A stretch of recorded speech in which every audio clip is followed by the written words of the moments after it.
What's going on, Avalanche fans? Welcome to the Locked On Avalanche podcast, part of the Locked On Podcast Network, your team every day. I'm your host, Chris Maselli, with another episode of the podcast dedicated to your Colorado Avalanche. And thank you for making us or me your first stop in podcast land. So, on today's show, we will be discussing a lot of Avalanche stuff going down because all the players are back. And it was the first time they were getting together. Photo shoots were done. Social media stuff was being posted all the time. Even had a peck on the cheek from Eric Johnson to Gabe Landeskog. Everybody seems to be in good spirits. We've kind of forgotten about what happened last year. Not totally, though. They are using it as motivation, according to Coach Bednar, and he talked a lot. His first kind of back and forth with the media. So there's a lot to get to with what he said and guys that he expects a lot out of. And one guy in particular we will talk about in Shane Bowers. The Athletic had a really good write-up on him. And between that and what Bednar said about him, we'll discuss him in a little bit more detail. And then the Avalanche sign, I don't know how to phrase a guy that we expect a lot out of, not the world, but Logan OConnor. They signed Logan OConnor to a 3-year deal. So what will that mean for him going forward? All of that and whatever else we come across. But first things first, follow the show, social media outlets, LOPN_Avalanche on Twitter, Locked On Avalanche on Instagram. Send any questions, comments, concerns, opinions to lockedonavalanche@gmail.com. And of course, follow the show's YouTube page. Just go over to YouTube, search Locked On Avalanche, subscribe to the channel, and be notified whenever a new episode is released. All right, so let's get to all of the news that Jared Bednar came out with. Starting with Devontavious.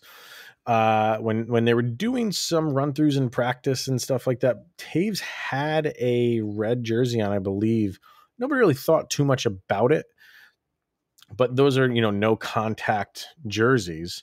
Not that they're throwing their bodies around at this stage in the game too much anyway, but it was a little bit telling that he had it on, and apparently he's going to miss the beginning of the season. We don't know how long, but he is going to be out for a little while. Apparently he had shoulder surgery. And according to Jared Bednar, he's the only one on the team that is not healthy. Everybody else is ready to go. So how long, again, we don't know. We just said we'll miss some time after undergoing off-season shoulder surgery. Obviously, you hope this is short term. You don't want this to be to go too long into the season, but this is where the Avalanche have good depth on the defensive end. You love that Makar and Taves duo, and you want that to come back as soon as possible.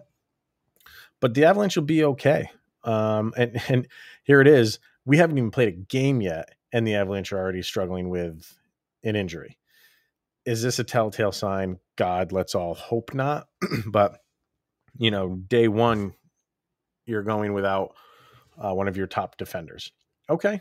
You know what I mean? We have to, it's going to happen throughout the season. You hate seeing it on game one.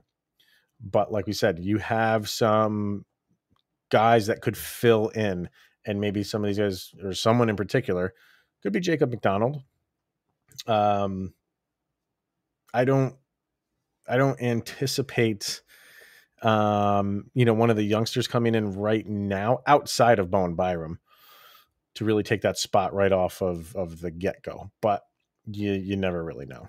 So, but that's the bottom line is Devontavious out for a little while. He also said that he believes this is the best goalie depth that they've ever had, as long as he's been around. I don't think that's a slight to Philip Grubauer, but I just feel like he thinks now that having Pablo Francouz back, and he talked about having Jonas Johansson, who I think played very well when he came over. He even threw out Hunter Miska, Trent Miner, Peyton Jones, the guys that are just in the organization. He feels that from top to bottom, from the two guys in Kemper and Francouz, who are clearly going to be the guys with the Avalanche roster, down to the Colorado Eagles roster. He feels comfortable, and he feels like they have a lot of depth there. He said he thinks Alex Newhook, he will be given every opportunity to make the top 6. I would expect nothing less from Alex Newhook. I've said many times on this show, I think he is going to have a spectacular season. And I feel that he's kind of been out of the talk when it comes to, top rookie. And I get that. But people I've been really quick to just kind of forget about Alex Newhook. And I think I don't feel like he's taking that personal or anything like that. I think he's just got to play his game. And I think very quickly people are going to come back around and say like, oh yeah, that guy in Colorado who we knew was good is starting to put up some numbers and look really good on a second line. So I think, as quoting Bednar, says, I want to give him the opportunity to play in the top 6. It will be up to him if he makes the most of those opportunities. So it sounds like if you read the tea leaves there, maybe he's kind of saying it's his job to lose, although he's not slotting people in anywhere right now. But when you read something like that, saying it'll be up to him to make the most of the opportunities, well, he's got to be given opportunities to make the most of them. And that's exactly what the Avalanche are going to do. So, but the way he looked at the rookie tournament, if he can carry that over into preseason training camp, he's got a great opportunity to make that second line without a doubt. Okay, moving on to Curtis McDermott, who they picked up from the Kraken. This one I like because he's the one guy that we were talking about that is going to be the muscle for the Avalanche. And then on the defensive end, you like that. But if he's on the defensive end, that might take a spot away from someone like, fill in the blank, maybe Bowen Byram to start the season anyway. But it sounds like, I think Byram, the more we talk about Byram and we hear about him and how he played in the rookie tournament and everything that he's capable of doing, he's healthy. I think he is definitely a lock to be on this defensive unit, likely a third pairing. And now, especially with Taves out, it's almost a guarantee. But what they might do with McDermott is use him as a forward on the wing. Bednar wants to do it. McDermott said he is open to doing it. And that, he's not going to be out there to rip any one-timers, on a power play or anything like that. He's out there so you don't mess around with, the cream of the crop. I love that. You need that. You have to have that on the Avalanche. And I've said so many times on crossovers that I've done, did they address it? They addressed it with him, but how much playing time is he specifically going to get? We don't know yet. He could get a lot more playing time if he's playing, on the fourth line. And I know that sounds a little odd to say he's going to get a lot of playing time on the fourth line, but having a guy there, knowing that guy is on the bench, maybe he gets 10 to 14 minutes a night. But for those 10 to 14 minutes, people are going to have to take notice of where he is. Because if you start messing with anybody on those first couple lines, you got to have to answer to him. So I love that move. If that's what they do, I'd be completely fine with it. And they might play around with him. It's good to have a guy that can go back and forth. If you need him on the defensive end, you put him in on the defensive end. If you need him on the forwards, you can have him on the forwards. Either way, he's out there and he's making his presence felt. So I give 2 thumbs up to that.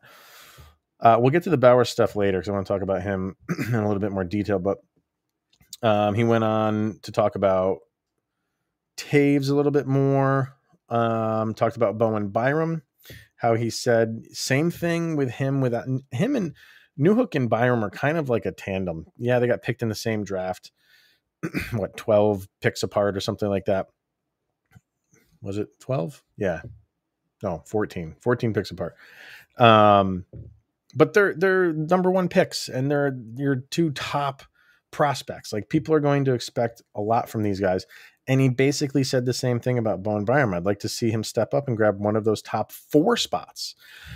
So right off the bat, like, his two big prospects, he is going to give them every opportunity to not only obviously make the team, which they in all likelihood will do, but be a key factor, new hook on the forward end, maybe on the number 2 slot, and Byram, is second pairing. So he's expecting, and it's, I love hearing that stuff right off the bat. It's not, we'll ease these guys in, and yeah, they'll make the team, and we'll let them get their feet wet. They did that last year. Yeah, and yeah, it wasn't as long as you wanted it to be, but it was enough. It was enough for them to get their feet wet, and new season, here we go. So a lot said there. And finally, he wrapped it up by saying they are very close to being 100% vaccinated as a team, saying in the near future, which it sounded like they all got the second shot, or I think that's it. Or no, it seems like they all got the first one, and the second one will be shortly, and they don't consider them 100% until the second one has been administered. So I think that's where the Avalanche are at with COVID vaccinations. Seems like they're going to be 100%, which is great. You don't have to worry about it. Now, there's some other guys that are already saying that they're not going to do it on other teams. It's their choice. But for the Avalanche, 100%. And, we don't have to worry about guys not being able to come to Canada when the team travels up there. So all good stuff. Yeah, it was good to get some, like, a good chunk of hockey news around the league. It was awesome. So especially with Avalanche stuff coming in. Right up until about an hour ago from me recording this with the Logan OConnor stuff. So, but let's hear from a couple sponsors, and then we'll talk about Shane Bowers. But we're going to hear from Bet Online, and football season. It's back, and it's better than ever. Yep. And all eyes are on the gridiron as teams are back to start another football season. And as always, you can use Bet Online as your number one spot for all the pro and college football action this season. With a new updated site and interface, even more odds, props, and contests, BetOnline.ag continues to be the number one source for everything football. Head to the website or use your mobile device to sign up. And when you do, you will get a 100% welcome bonus that is double your initial deposit just for signing up. And don't forget to use the promo code NFL100. From basketball, football, boxing, obviously hockey, right to your favorite Vegas casino games. Don't wait to take advantage of all the amazing offers available for the 2021 season. Bet Online, it's the fastest and easiest way to bet on all of your sports action. They are your online sportsbook experts.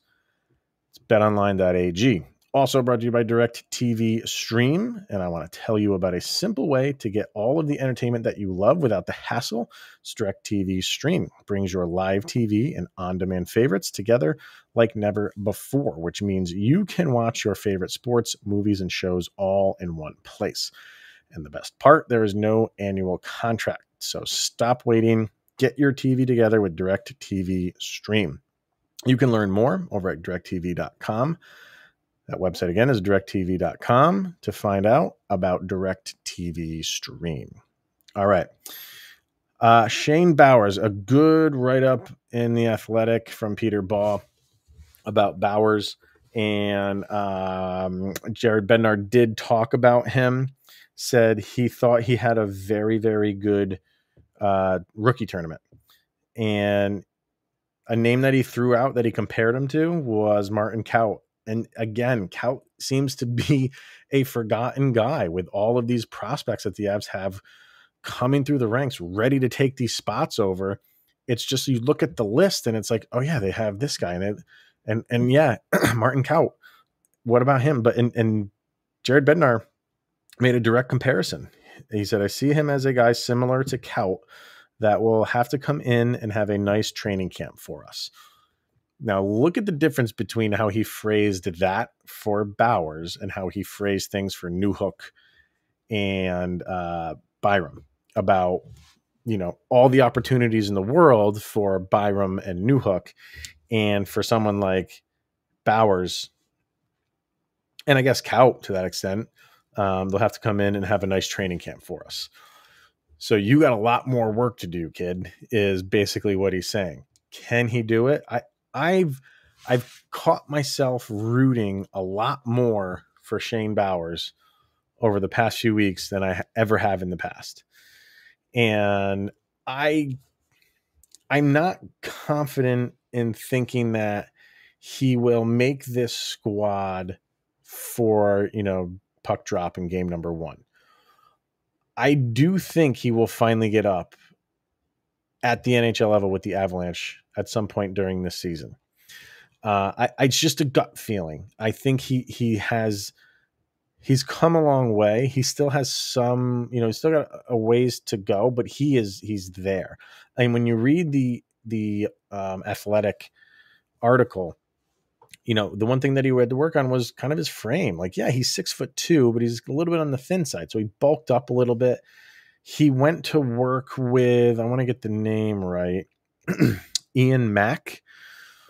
And after the season was over, because it was a short off season, he didn't go back home to Nova Scotia. He'd have to go through the whole quarantine process to do that. So he said, I'm just going to stay here. He actually went to Chicago to work with Ian Mack, who apparently has worked with guys like Patrick Kane and Austin Matthews. So, you have someone that's been training those guys and you're going to seek him out. And that seems like what he did was he really worked on not so much his game is good. He has immense talent. He needed to work on strength. And that's the big thing for the Avalanche. I think that's why he hasn't really come up, because they know he can skate. They know he's got scoring ability, but he gets pushed off the puck sometimes, a lot of the times. And if you're getting pushed off the puck at the AHL level, why would you think that it's just miraculously going to improve when you get to the NHL level? So, and he did take a little bit of a step back last year when it comes to stats. I think some players get a little bit of a break because of COVID. It was just a weird season. So, but his numbers kind of took a big step back. So it's a little concerning in that aspect. But from everything that they're saying here is that, he has put in the work. He's put in the work. He's put in the time. And even guys, like Mac himself, who said, he's seen improvements in him. And that's what you want to see in one of your high-end prospects. He was working with more guys than just hockey guys. There were some basketball players that he was working with, but he also went, where did he go? He returned to Nova Scotia and he started skating with an elite pro group that included Nathan McKinnon, Sidney Crosby, and Brad Marchand. So you're throwing your ring in the hat with guys just to keep up with them. I can only imagine what their workout regimen is like. And he was taking part in that. So when you read things like that, he's dedicated. And that's what I love to see and hear and read about Shane Bowers, because I think he can make something of himself. Some guys, and they say this in the article too, some guys just take a little bit more time to mature and materialize. He's one of those guys. It happens for a lot of guys. And I've said it so many times that Avalanche fans maybe are a little bit spoiled when it comes to guys like Cale Makar and even Nathan McKinnon and even Mikko Rantanen and Gabe Landeskog. All those guys kind of got off to a great start to their careers right off the bat. And some guys need to take a little bit more time. So I do think Shane Bowers has a bright future with the Avalanche. I think it starts this year. And that's not to say it's just like he's going to take off like a rocket and be this amazing player. I think he finally gets an opportunity this year. And I can't say, again, it's just a gut feeling. I don't think it's going to be right off the bat unless there's injuries, unless guys get injured in preseason and there's, some spots available. But right now there's not a lot of spots available. I think there's really maybe one spot available for the forwards. Mixing and matching, where guys are going to be. But as far as just like an unknown player for a roster spot, you're really looking at like one. Could it be Bowers? It's always possible. If he just wows the coaches, sure, it's possible. But like I said, I just don't see it happening to start the season. But I do think Bowers is going to get an opportunity finally this year. And then let's see what happens. And then he's in the realm of Newhook and Byram about taking advantage of the opportunity. But his opportunity, he'll get opportunities in the preseason. For Newhook and Byram, their opportunity is like, okay, where are we going to put you in which line or which pairing? Where for Bowers, the opportunity is like, might be during the season. And when you finally get that call, take advantage of it. So I like him. I'm rooting for him. We'll see what happens. All right. Let's hear from Rock Auto and then the Avalanche with a signing. So Rock Auto, with the ever-increasing number of makes and models, it's now impossible for your local chain auto parts store to stock all the parts that you need. So why endure often pointless or seemingly intimidating questioning and wait while the person behind the counter orders the parts on their computer, choosing the brands that their warehouse happens to carry? You have a computer with access to rockauto.com at home and in your pocket. Save time and money when using Rock Auto. Why choose to spend 30%, 50%, even 100% more for the same parts from a chain store or car dealership?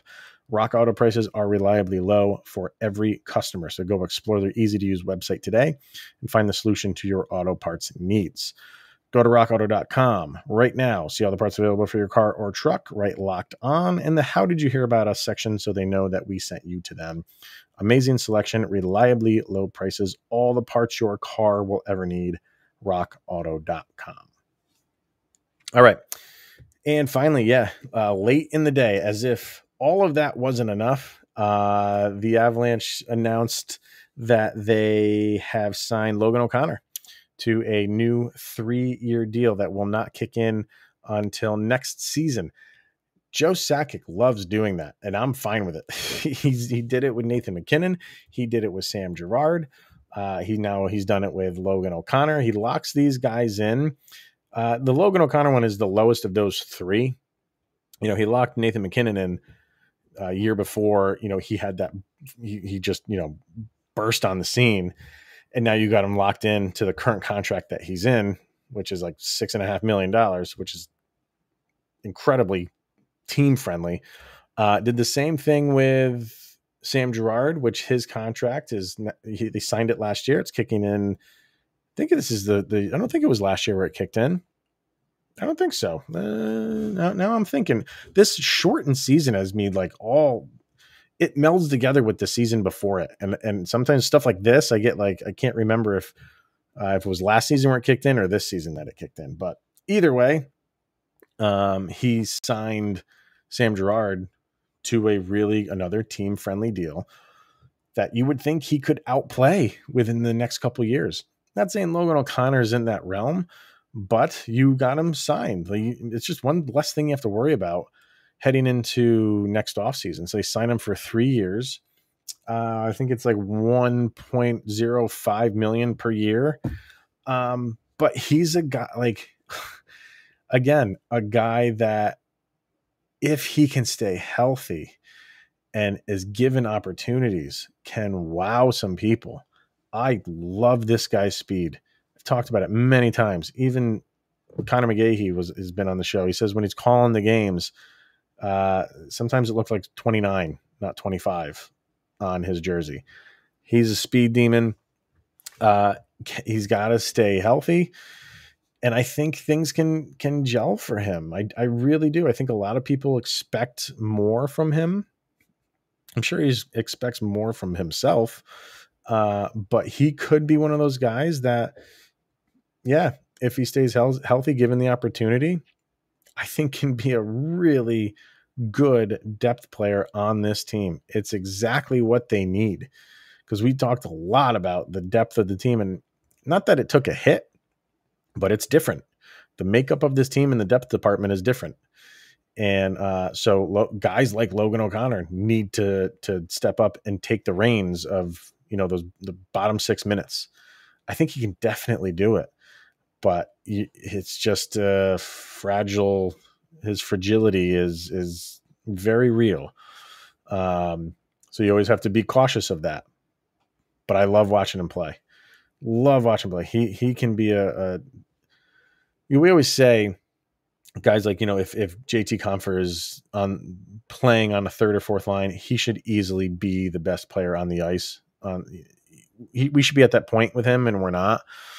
I think Logan OConnor eventually could be one of those guys. Maybe not this year, but I think he can impress some people this year. And then maybe if he can have a good season, stay healthy going into next season, we might be talking about that for Logan OConnor. How if he's, on the fourth line, he should be the best player on the ice of those between the two teams, fourth lines. I would be very comfortable in saying that about him. So I like him. I like watching him play. He's a hustler. He's who would take over the Matt Calvert, Matty Hustle title? That's the thing. O'Connor could be that guy, but sometimes his hustling gets him into trouble with injuries, which you hate saying that because you love seeing the hustle. I don't know. So, but I think it's a good deal. It's a smart deal. You're not overpaying for him at all. And then in 3 years, let me bring up their cap friendly real quick, because I don't know what his age is. And this is the thing I love about cap friendly. They update this so quickly. But they didn't. Of course not. Why would they do that when I need to look it up real quick? All right, let me go down here. Just want to see how old Logan OConnor is. 25. Wow, they have not updated this yet. Wow, maybe Cap Friendly took the night off. So yeah, I mean, he's after this one is over, he's past his 27-year-old date, and he can sign anywhere he pleases after this contract. So he has incentive to really, do everything he can to outperform this contract, which is not moving the needle in any stretch of the imagination. But when this one's up, who knows? We shall see. So that's going to be it for today, everybody. Thank you for tuning in. It's always appreciated each and every day. Another day closer to the opening puck drop. So I appreciate you making this show part of your day. And we will see everybody tomorrow. Man, if we can get another day like we had on Wednesday with all that news and information, just seeing hockey back and talking about players and getting info from the coach on where players could end up. This is the stuff that I love. So that's going to be it, everybody. Thank you so much for tuning in. It's always appreciated. We'll see everyone tomorrow. And here's Jovi.